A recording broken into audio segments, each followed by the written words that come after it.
Christian parenting. In a good marriage relationship, you never stop learning. Join us for this conversation today on Family Vision. Hi, my name is Amy Rienow. Welcome to Family Vision with my parents, Dr. Rob and Amy Rienow, strengthening families through practical, encouraging, and real conversations. Hi, Rob Rienow here with Visionary Family Ministries, back with my beautiful wife, Amy. It's great to be back in the studio together again. I know it seems like we had a while this summer where we weren't doing this as frequently, so it's great to have 2 episodes in a row that we're back talking together. I enjoy it this way the best. It is better this way. We're on a roll. Before we jump in to talking about learning in marriage and never stopping learning in marriage, I want to encourage you to check out an online parenting event coming up October 15th from our ministry partners over at Christian Parenting. It is the Perfectly Imperfect online event. They have a great team of speakers and topics that are going to help equip you and strengthen you in your parenting mission. They're going to be talking to parents of preschoolers all the way through adult kids, taking on tough topics of sexuality, helping our kids handle their money, navigating the crazy world of tech, teaching kids how to pray, how to deal with bad behavior, most importantly, how to help your kids, how to help your whole family grow in their faith. So the website's perfectlyimperfect.org. That's perfectlyimperfect.org. You get your ticket for this, and you have an all-access pass to the speakers, to the messages, and it launches on October 15th. You'll have access to the whole online conference through the end of the year, so make sure that you check that out. All right, well, last week we shared some of our memories and recollections and special moments from Lissy and Bond's wedding. Today I thought we would turn our attention and talk about our marriage at the 27-year mark, and talk about the current things that God is teaching us, the current ways that we're learning and growing. We've been having this conversation over the last couple of months. Sometimes it feels like we're still at 101 because you feel like you're learning the same the same things you were supposed to learn a long time ago. It's sort of shocking, actually. But I think that's all part of the process, and God showing us His mercy and His grace each day in our marriage. So I'm going to have you start. What is one of your current marriage learnings here at the 27-year mark? Well, I'd like to back that up a little bit with the fact that we are at this phase where it's not only our kids getting married, but our friends' kids getting married. So I am now regularly attending wedding showers. And I'm regularly in these conversations. You know, it's part of my everyday experience now. And one thing that's interesting at these wedding showers is that there's always a devotional that's shared at a wedding shower. So you don't get this experience as the man. You don't go to a lot of bridal showers. No, I do not. So, but what's interesting is that almost every time that I sit and listen to a devotional at a bridal shower, I take away something. Like I'm like, oh, that's a good point, or I hadn't thought about that.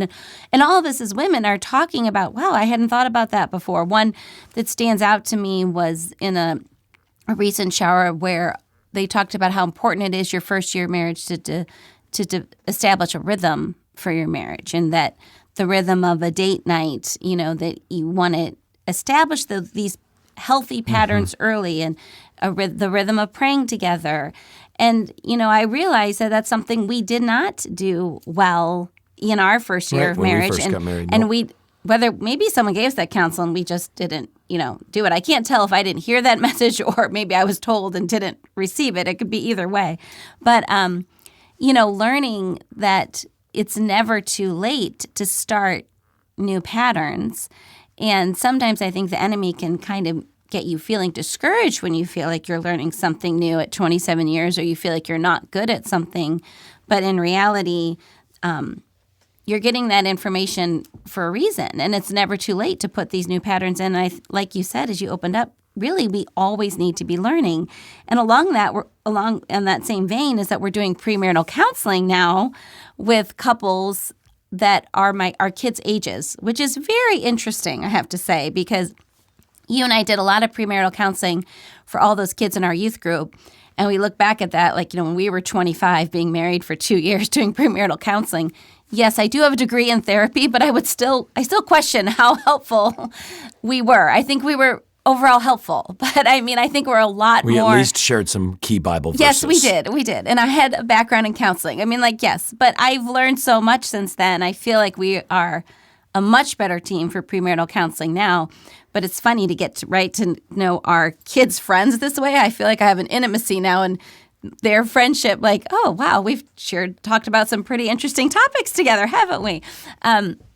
But my point is, in the premarital counseling, I find it interesting when either one of them will say, yeah, well, I still have, we're working on this issue, and I'd still say I have a little bit, I have more learning to do. And I'm like, oh, babe, yeah, I'm still learning. Yeah, 27 years. We've all got a lot more to learn. You're not going to get this mastered in year one, of your marriage. Yeah. So, yeah, for me, one of the things, is an active growth area for me, you mentioned it a minute ago, is getting these consistent date nights with you. And again, a lot of people would say, wow, you should have gotten those started and established in year one. But for all sorts of different reasons, right? Schedule and setting priorities that weren't prioritizing our relationship. Right. We didn't do that. And because of our commitment together, because of other areas of strength in our marriage, we had plenty of ups and downs like other couples, but we were doing okay. But it wasn't really until 2, 3, 4 years ago, after we've been parenting, and output, that we're realizing that our marriage tank and our marriage warmth and closeness was really low. Correct. Because our primary schedule investment was the kids and doing our ministry together rather than just you and me. So one of the 2021 things, one of the areas that God's helping me grow, and I think this has been, if you compare 2021 to 2020, I would say it's been a growth year. We've had some steps in the right direction. We have a long way to go. And part of what I'm learning with date night is that it's okay if it's not a night. So we're shooting for once a week. That's our goal, falling short. But for instance, as we looked at the calendar this week, all the nights were gone. So we're supposed to get breakfast tomorrow morning. So it's a date morning. But just making that intentional choice, I'm asking God to help me prioritize even, I think this is important too. Even if I come to you and I say, honey, I'd really like to find a time for us to go out next week, even if it's not possible next week due to Lord knows what in the calendar and schedule, it still communicates to you that I want that time with you. And if it's not next week, it's going to be the week after or whatever it is.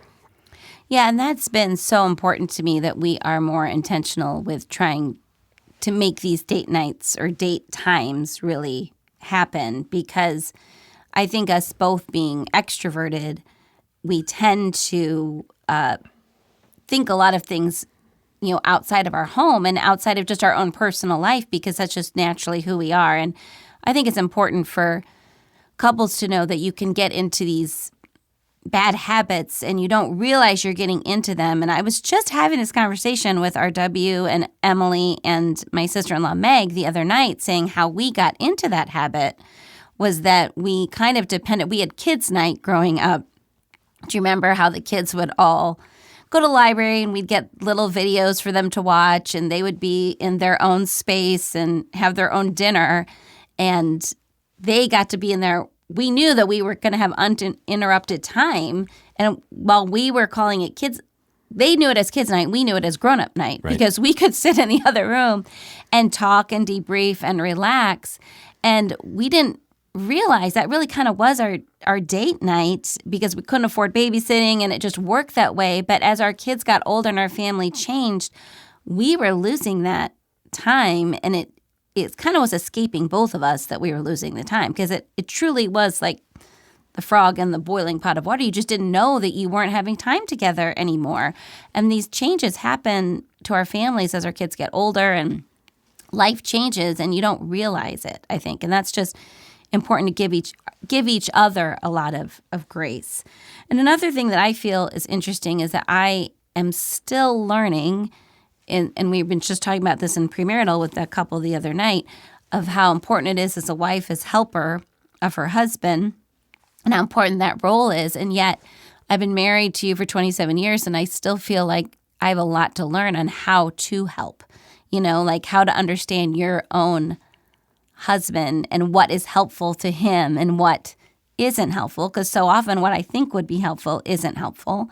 And it's more like becoming a student of your husband as a wife to see what specifically. Well, I'm very mysterious. You are very mysterious. We don't have time on this podcast.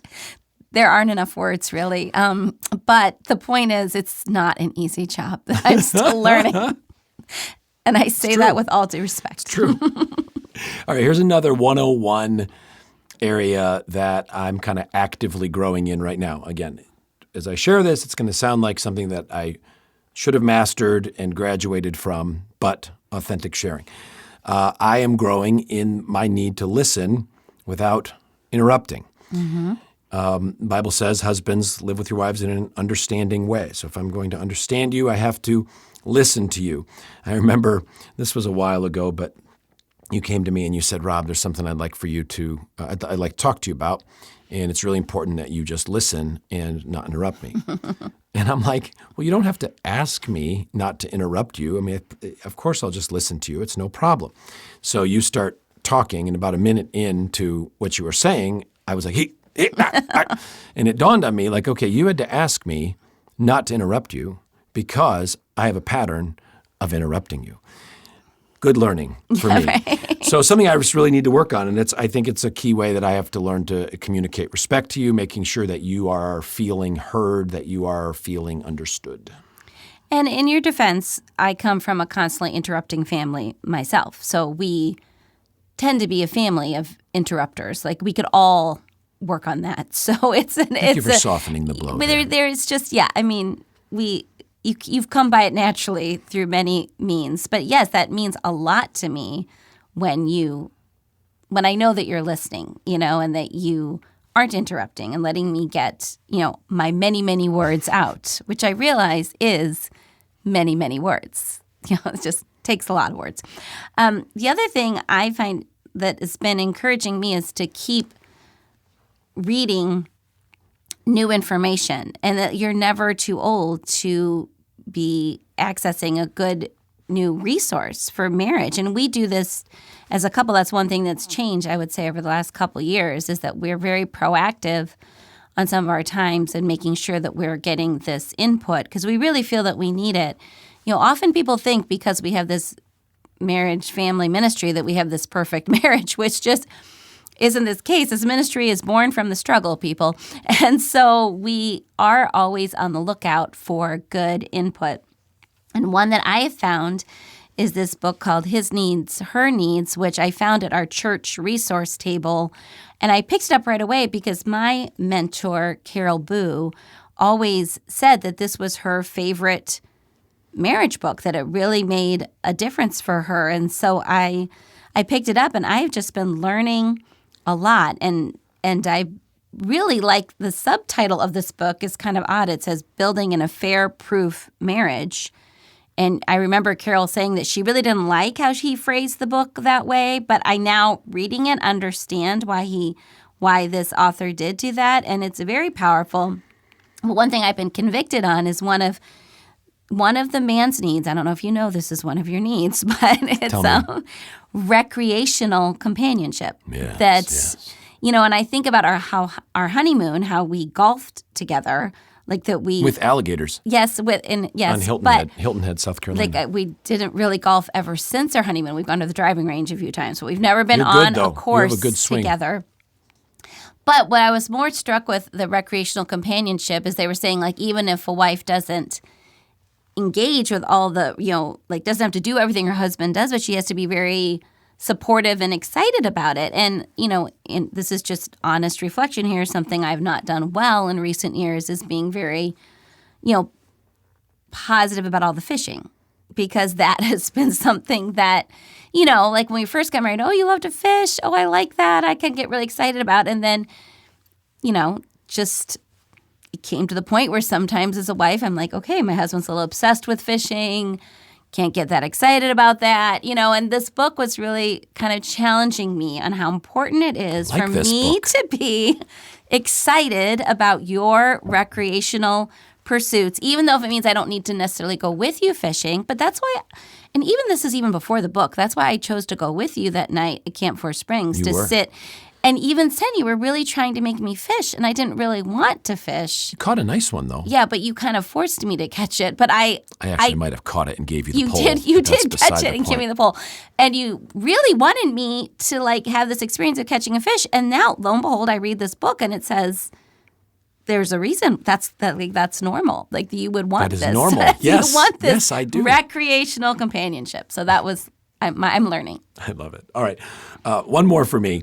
And again, this is all in the spirit of ongoing learning, but it's also back to basics, that you don't graduate from the basics. And that is me needing to remind myself and practice these love language principles, these 5 love languages. It's a very famous book. You and I have talked about it a lot. There's 5 basic ways people give and receive love. Make sure I get them the right way here. So there's time, there's gifts, there's touch, there's words of affirmation, and there's service. And people give and receive love in different ways. And if you want your spouse to feel loved, you have to communicate love to them in their love language. So some couples, they all line up. They should have the same love languages. Yeah, I don't know any of those couples. I'm not sure either. I'm sure. But your love languages are time and gifts. So Right. if I pursue you with special time and I buy you presents, then you're feeling very loved. Now, my love languages are touch and words. Physical touch. Physical yes. touch, right. So if you give me a hug and tell me I'm great, that's pretty much all I need. I don't need the Well, you gifts. need a lot of that. Don't minimize that. Oh, yeah. Well, you can pile those high and deep, but those are the categories in which that I'm, And so one of the principles, I think, insightful, that you tend to show love the way you want to receive it. Mm-hmm. So because my love languages are touch and words, I tend to hug you and kiss you and hold your hand and tell you I love you and to give you lots of words like that, which is, I think, helpful and important and good. Sometimes maybe it's a little bit smothering. But the problem is I think I'm communicating all this love for you when, in fact, you best receive the communication of love through me spending time with you, back to those date nights thing, and gifts. Now, I got to say this. I don't want to toot my own horn here, but I have, and this is just for the husbands right now, okay? So wives, you can check out for a minute. I did stumble on something.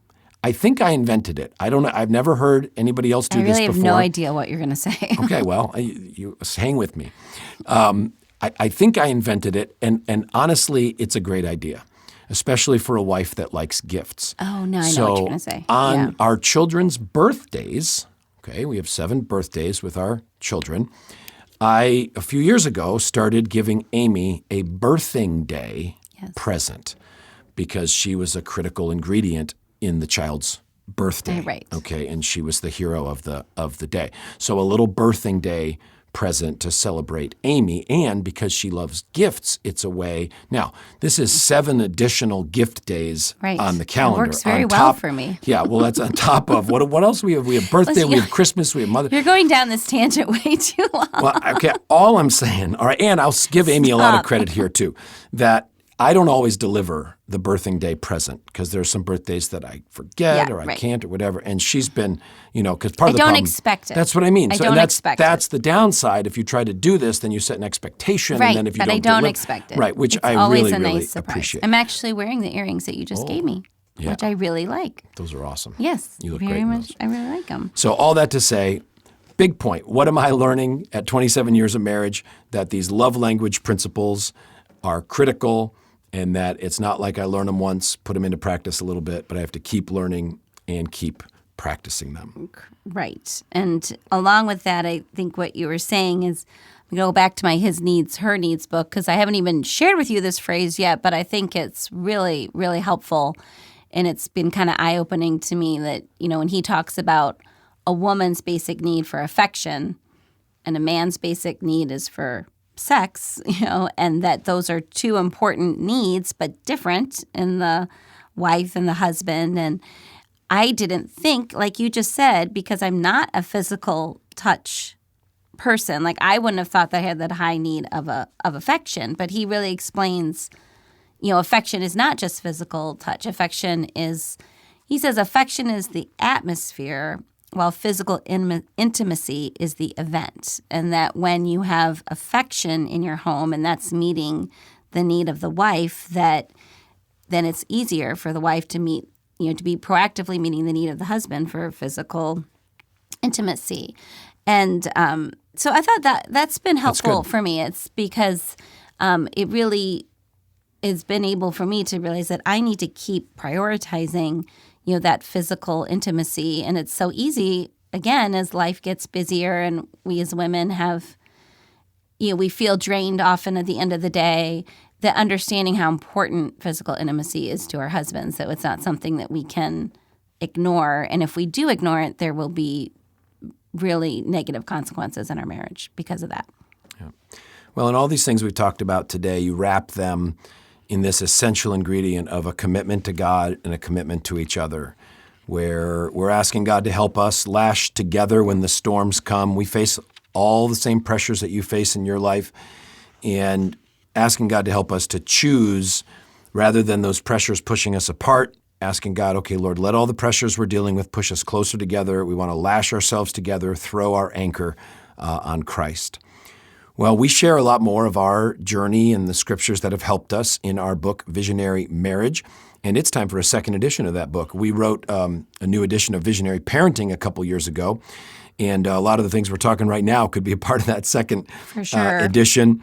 And we also want to point you to that video series, Preparing for a Visionary Marriage. If you or a family member are engaged or considering engagement, the engagement years are the critical years to catch a distinctively Christian vision for your relationship. So you can find Visionary Marriage, the Visionary Marriage video series, the Preparing for a Visionary Marriage video series, all at our website at visionaryfam.com. And a final encouragement to sign up for that Perfectly Imperfect online event. It launches October 15th. Get all the information at perfectlyimperfect.org. And we look forward to our next time with you on Family Vision.